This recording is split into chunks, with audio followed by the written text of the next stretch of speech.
Os destaques da semana entre os julgamentos do plenário do Supremo Tribunal Federal você confere aqui na TV Justiça. Plenárias está começando agora.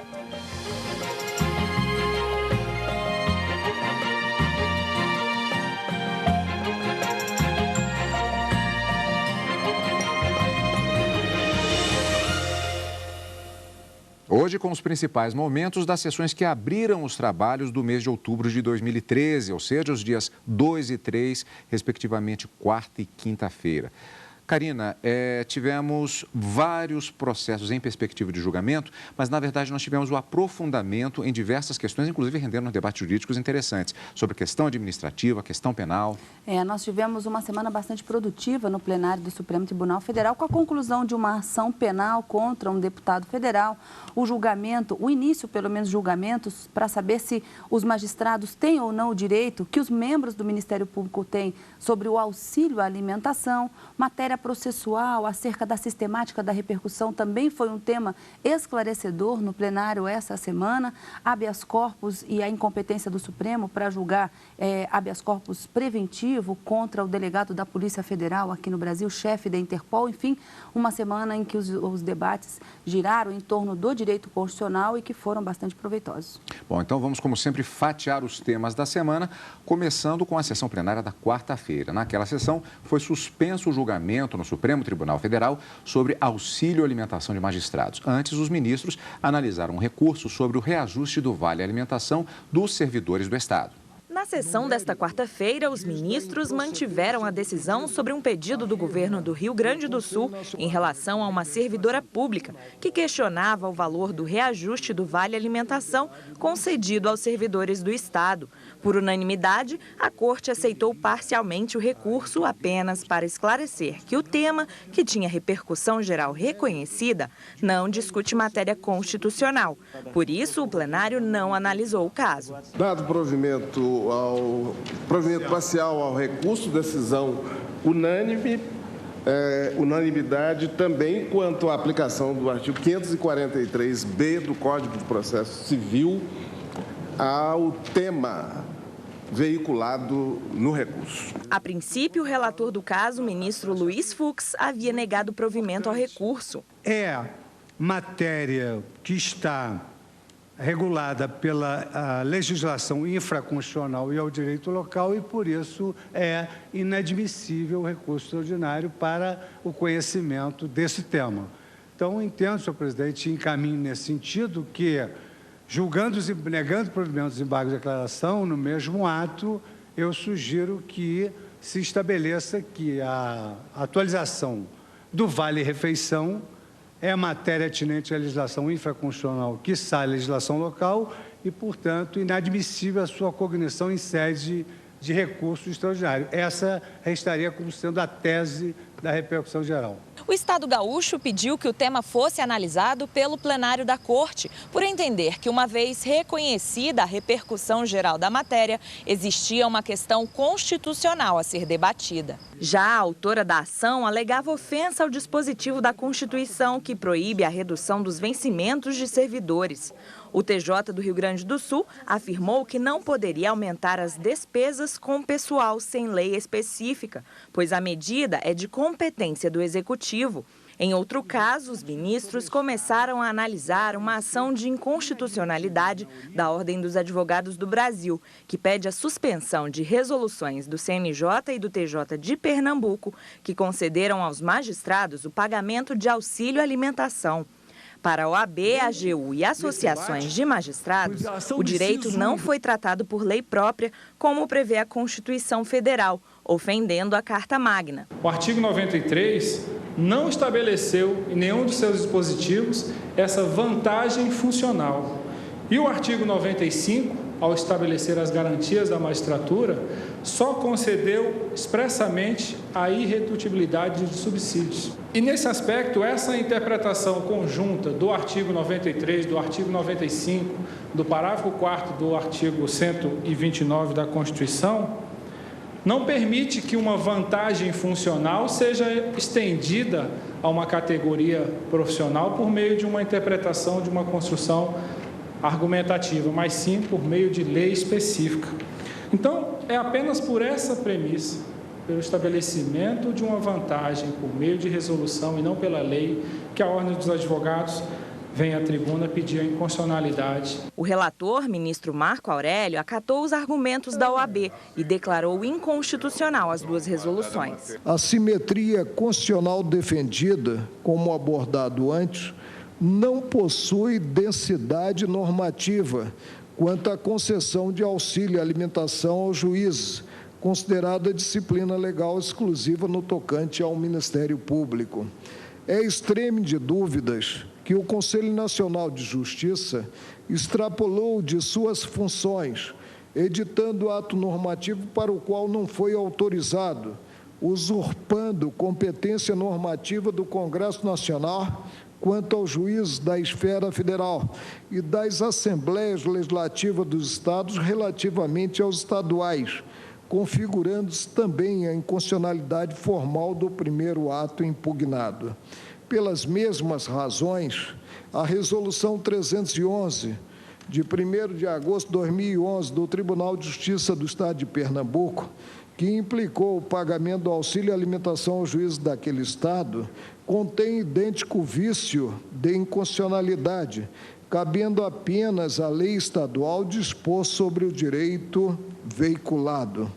Concluo, presidente, pela admissibilidade parcial do pedido formulado na inicial e, quanto a esse ponto, pela procedência, declarando a inconstitucionalidade formal da resolução número 133, de 21 de junho de 2001, editada pelo Conselho Nacional de Justiça, e da resolução número 311, de 1º de agosto de 2011, do Tribunal de Justiça do Estado de Pernambuco, no que previram o auxílio alimentação a beneficiar os magistrados. É como voto. A sessão foi suspensa após o voto do ministro Teori Zavascki, que divergiu do relator. Pois bem, enfrentando o mesmo dilema relativamente às deliberações administrativas que estenderam a outros servidores as vantagens estabelecidas nas leis 8622 de 93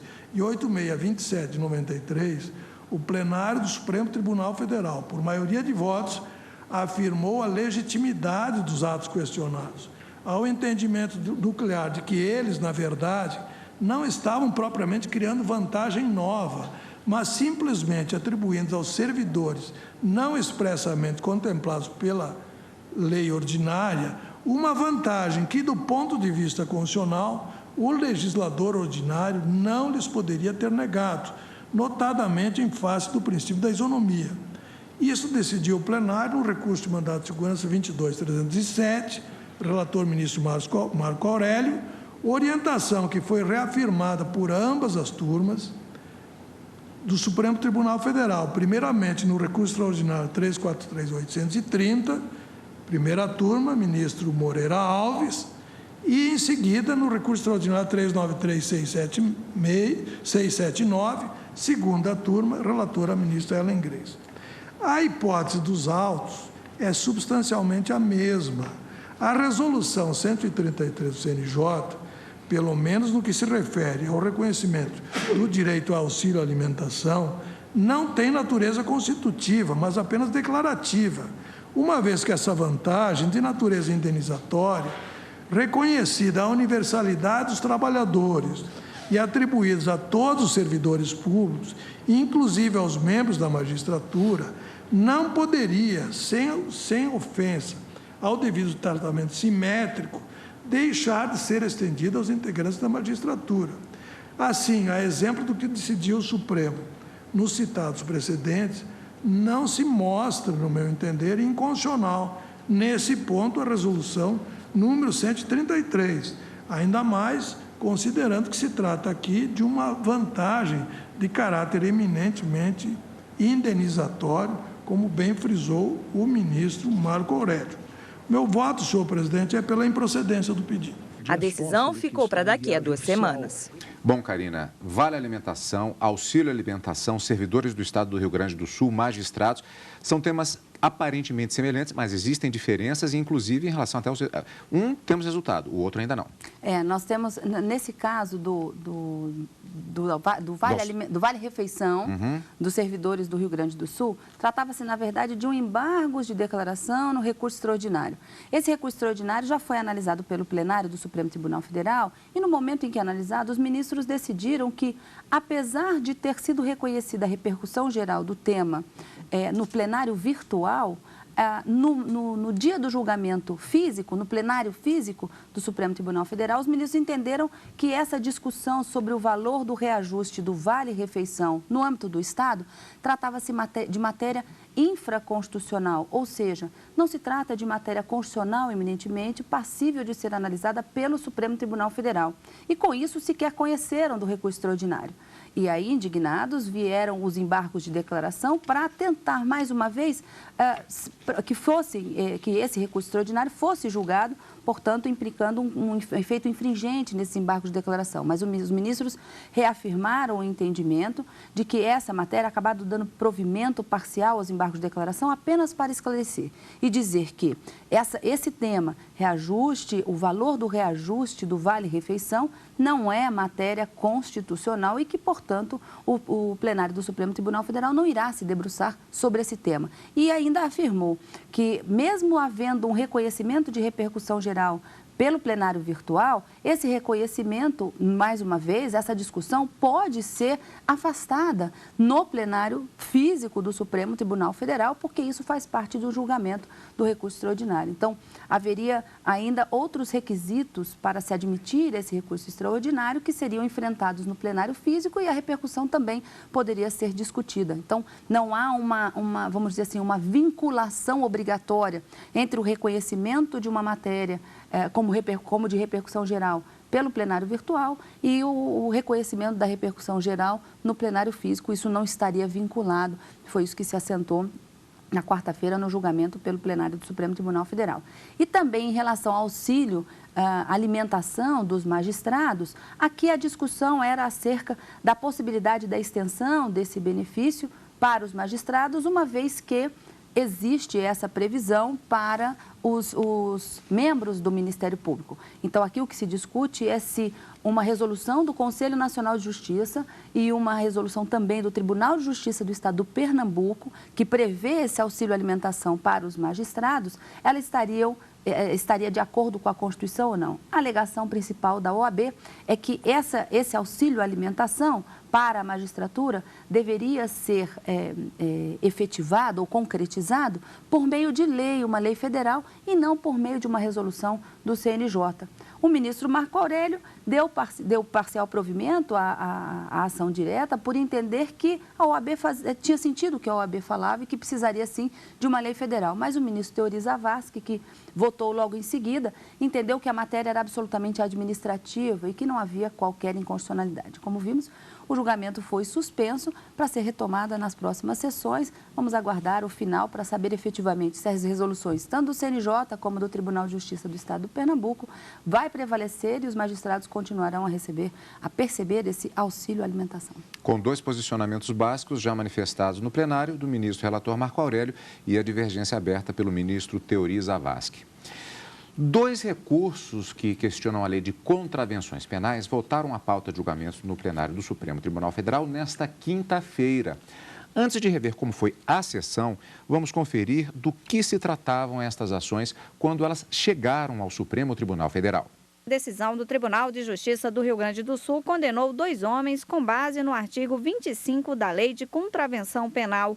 De acordo com a legislação, eles não podem portar objetos como chaves falsas ou alteradas ou qualquer outro instrumento que poderia ser usado na prática de crime de furto.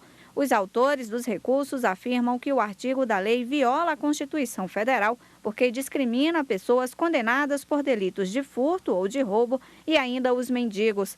O Ministério Público do Rio Grande do Sul se manifestou no sentido de negar o pedido. Os 2 recursos tiveram repercussão geral reconhecida.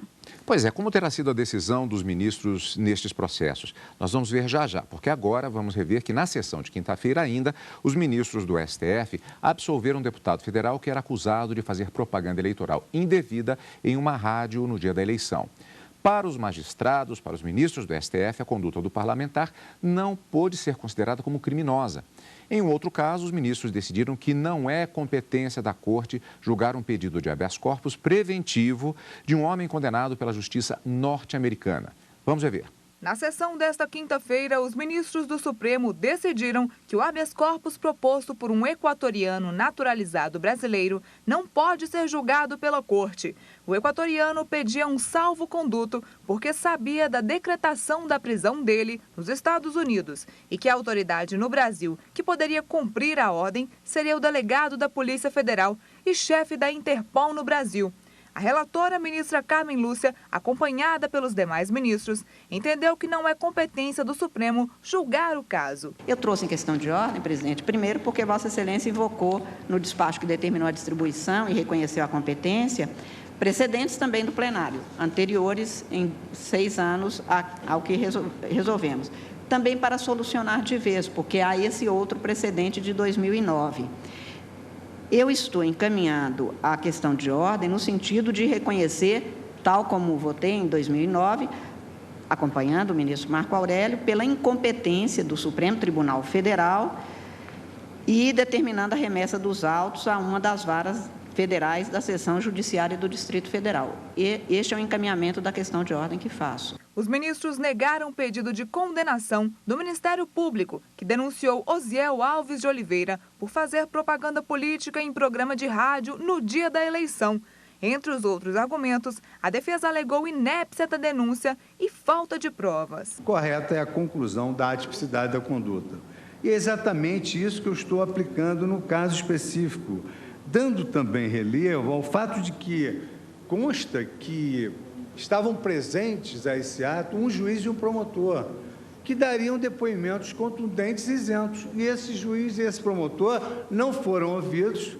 E, por outro lado, a prova oral produzida ela é toda impugnada em razão de fatos que conduzem realmente a uma, pelo menos, aparente imparcialidade da prova testemunhal. Ora, diante de tantas singularidades que não conduzem a essa clareza que possa levar o juiz a ter paz para proferir um decreto condenatório, eu estou, senhor presidente, propondo sinteticamente, estou abreviando, porque já houve sustentação oral, já houve relatório, eu estou propondo sinteticamente que se promova a absolvição do acusado por atipicidade da conduta. Considerando que a prova oral, a prova testemunhal, a meu juízo também, ela é de uma fragilidade gritante, eu acompanho o eminente relator na sua conclusão.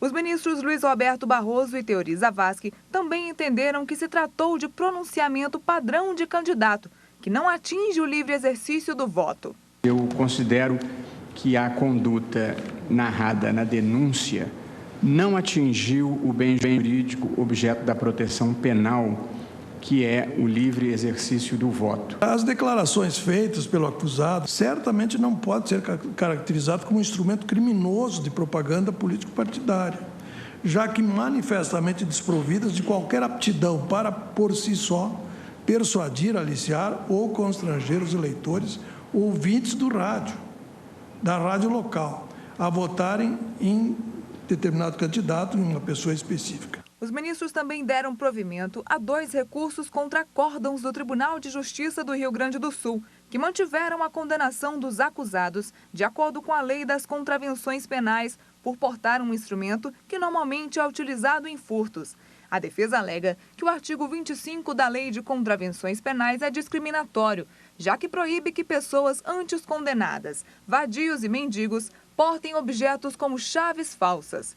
O relator da ação, ministro Gilmar Mendes, disse que não se pode julgar pela condição social e que a exigência de condenação anterior também é discriminatória e, por isso, absolveu os recorrentes. Como a matéria tem repercussão geral reconhecida, a decisão valerá para outros processos semelhantes. Não posso aceitar esse posicionamento em razão de observar que o legislador, ao considerar a vida ante-acta do agente como elementar constitutiva do tipo, considerou de maneira discriminatória que determinadas espécies de sujeitos, portadores de direitos iguais garantidos pela Constituição, possuem maior potencialidade de cometer novos crimes. Não entendo como correto que, com base nessas condições subjetivas, condição social, econômica ou reincidência em crimes contra o patrimônio, se possa presumir que determinados agentes têm maior potencialidade de cometer a infração. Como dito, é perfeitamente possível a lei formular presunção a respeito de condutas que representam perigo de lesão a determinados bens jurídicos. Além disso, somos os argumentos já expostos acerca da violação do princípio constitucional da isonomia, pois aqui o tipo contravencional exige de forma arbitrária e discriminatória que o agente tenha sido previamente condenado pelos crimes de roubo ou furto ou que esteja sujeito à liberdade vigiada. Dessa forma, a previsão da contravenção penal de posse injustificada de instrumentos de emprego usual na prática de furto por agente, depois de condenado por crime de furto ou roubo, ou enquanto sujeito à liberdade vigiada, se mostra atentatória também aos princípios constitucionais da dignidade da pessoa humana e da isonomia previstos na Constituição. Eu repasso também essa questão na perspectiva da proporcionalidade, dizendo que a medida não é adequada, ela não é necessária e ela não passa num juízo de proporcionalidade em sentido estrito. E eu estou, por isso, dando provimento ao recurso extraordinário, por reconhecer no acordo recorrido a violação aos princípios já referidos, e estou consagrando a não recepção do artigo 25 da Lei de Contravenções Penais pela Constituição de 88 e absolvo o recorrente nos termos do artigo 386, inciso 3 do Código de Processo Penal. É como voto. Bom, vamos voltar na sequência em que houve os julgamentos. Primeira decisão em destaque na sessão plenária da quinta-feira. O Supremo decidiu que não era o caso, ou ele não teria competência específica para julgar habeas corpus preventivo impetrado contra o chefe da Interpol no Brasil. A grande discussão que gerou em torno dessa questão de ordem nesse habeas corpus é porque não se tratava nem sequer de um pedido de extradição.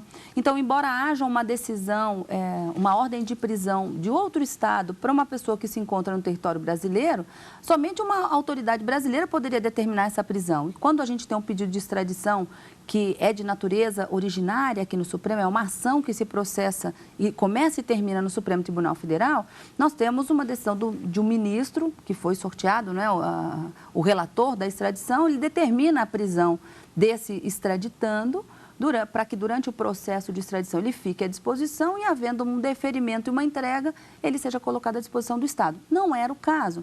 O habeas corpus era preventivo, ou seja, o equatoriano, que foi naturalizado brasileiro, então, portanto, ele já é brasileiro, ele está com receio de ser preso em razão dessa ordem de prisão que tem lá nos Estados Unidos. Então, diante desse receio, ele veio pedir no Supremo esse chamado habeas corpus preventivo. Quem poderia ser a autoridade coatora dele? O delegado da Polícia Federal, ao seu argumento. Mas o Supremo disse: o Supremo Tribunal Federal, de acordo com a Constituição, não tem competência para analisar esse habeas corpus, porque o delegado da Polícia Federal não tem prerrogativa de foro em razão da função. Então, não é o Supremo o órgão competente para analisar esse habeas corpus.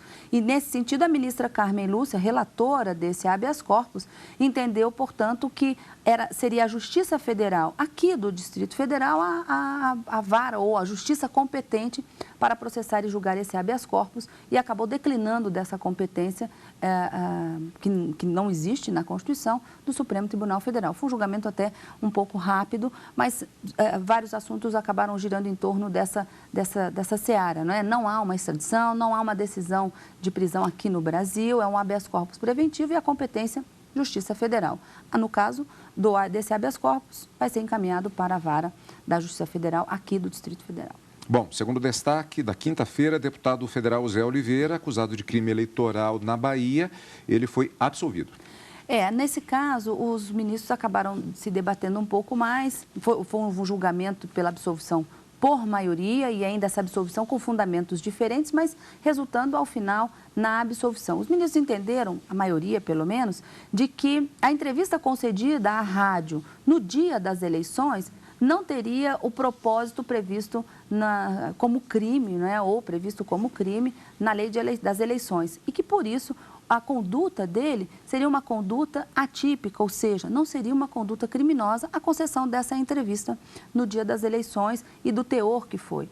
Na tribuna, eu me lembro, o advogado sustentou que havia vamos dizer assim, uma deficiência da gravação dessa entrevista e que não foi feita uma perícia e que isso acabava fragilizando muito a prova. Daí ter a maioria também que acabou absolvendo por falta de provas. Mas no final das contas acabou que o deputado federal foi absolvido nessa ação penal, encerrando, colocando fim a mais uma questão aqui no Supremo Tribunal Federal envolvendo a acusação de deputado federal pela prática de propaganda eleitoral indevida. Então, encerrada essa ação penal. Menos uma ação penal no Supremo Tribunal Federal. E, por último, destaque também desta sessão da quinta-feira, aquela questão dos recursos que questionavam ali das contravenções penais.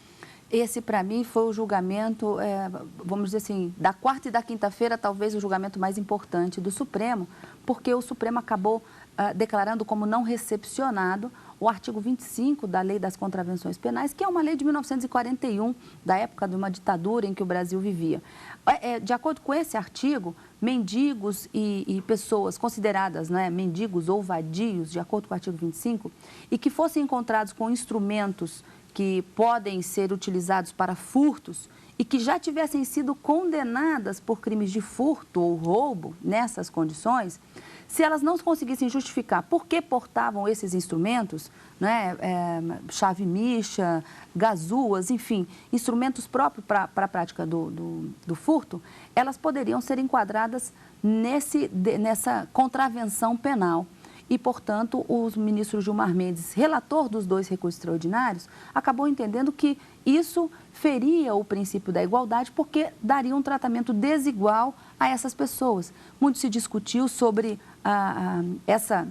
esse artigo 25, ele estaria muito mais para um Estado autoritário e, portanto, caracterizaria o que eles denominam, o que a doutrina penal denomina de direito penal do autor, levando em consideração as condições do agente e não do fato em si.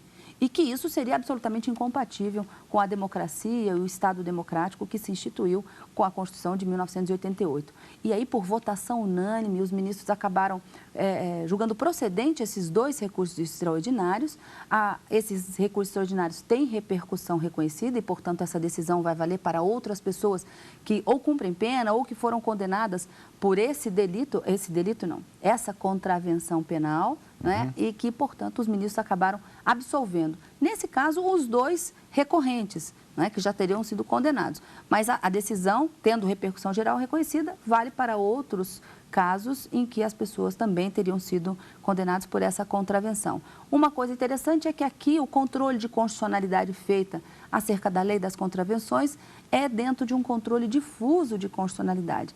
Então, não tem um efeito erga omnes para afastar a aplicação dessa norma para todos os casos daqui para frente. Ainda há um entendimento do Supremo de que nesse controle difuso seria necessária uma resolução do Senado Federal para suspender os efeitos da norma, para que aí sim ela não pudesse mais ser aplicada por magistrado nenhum. Mas aqui nós já temos um avanço, uma declaração de incompatibilidade do artigo 25 dessa Lei das Contravenções com a Constituição Federal e deve ser aplicado a vários recursos extraordinários que tratam desse mesmo tema.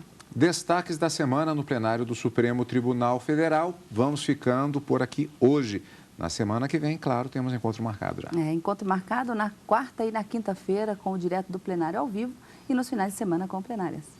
Obrigado pela companhia, como sempre. E continue conosco aqui na TV Justiça.